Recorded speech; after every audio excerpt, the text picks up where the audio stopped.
Down the Rabbit Hole is a segment where I answer a question that I ask myself. Andreas, hey, what is an NFT? I'd like to tell you that NFT means naming failure total, because the term NFT is one of those things that is very difficult to explain and very poorly named. An NFT is a type of deed.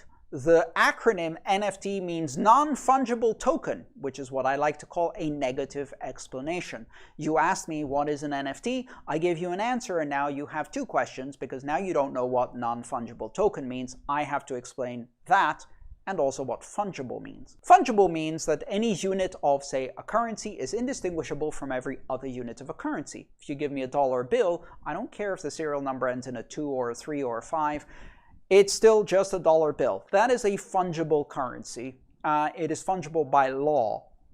If, however, I give you the title and registration of my current vehicle, then you will say, hey, can I use this to claim ownership to any vehicle? No. You can only claim ownership to the Toyota Corolla that I'm currently driving.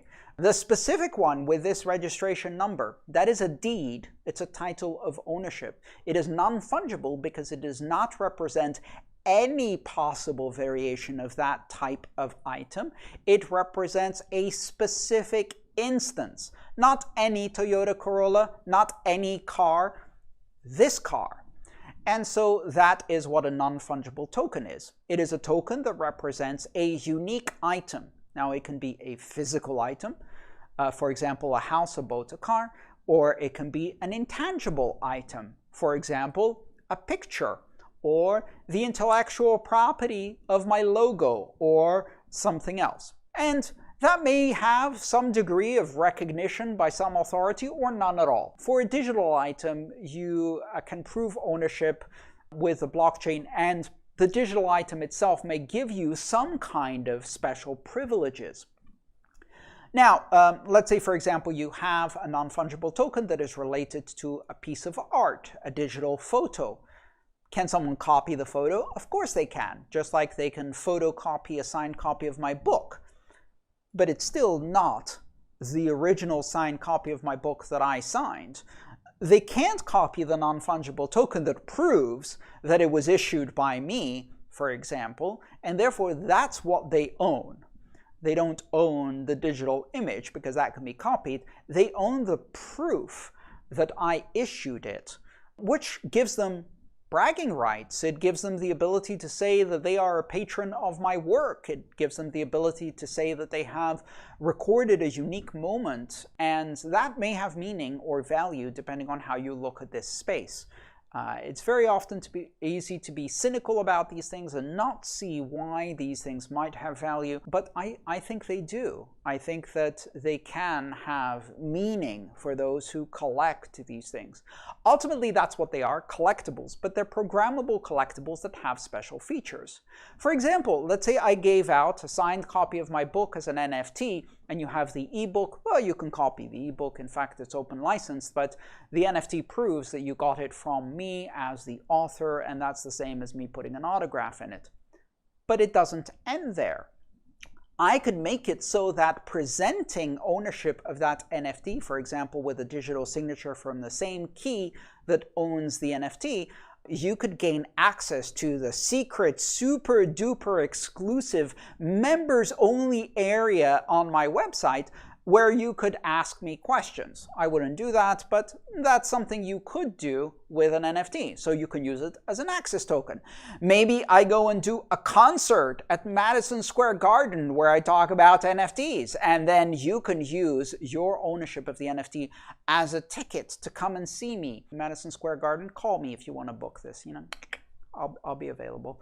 And then you could also use it to do something in the real world. For example, if I represented the title and registration of my Toyota Corolla with an NFT, maybe the NFT could sign a message that starts that car. So effectively, it's also the key. It opens the door and allows you to drive away. So if I transfer ownership of the NFT to you, you can now use that as a digital key to start the car and drive away. So ownership and control over the asset becomes one and the same.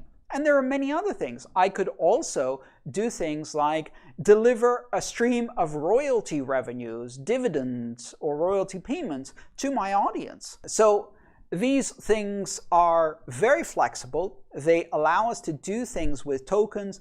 And the only characteristic that makes something an NFT is the fact that it represents a unique item of any tangible or intangible form, and its ownership can be verified on a blockchain, can be transferred on a blockchain, and you can build secondary markets and various programmable features. Other than that, it's a token. And anything you can do with tokens, you can do with non-fungible tokens, but they have some very unique properties because they are non-fungible. Can NFTs expire? If you want them to.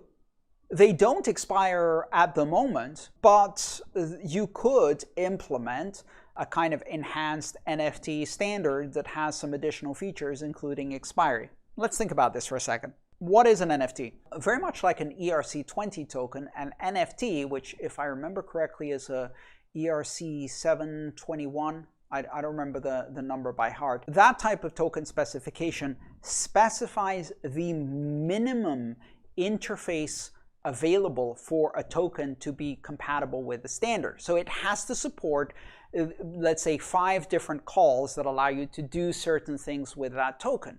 The code base of an NFT or an ERC20 token doesn't have to only restrict itself to the 5 function calls that are defined in the ERC specification. It has to have those so that other applications, exchanges, etc. can interact with these things in a way that is standardized and compatible with all of the available wallets, but you could do more.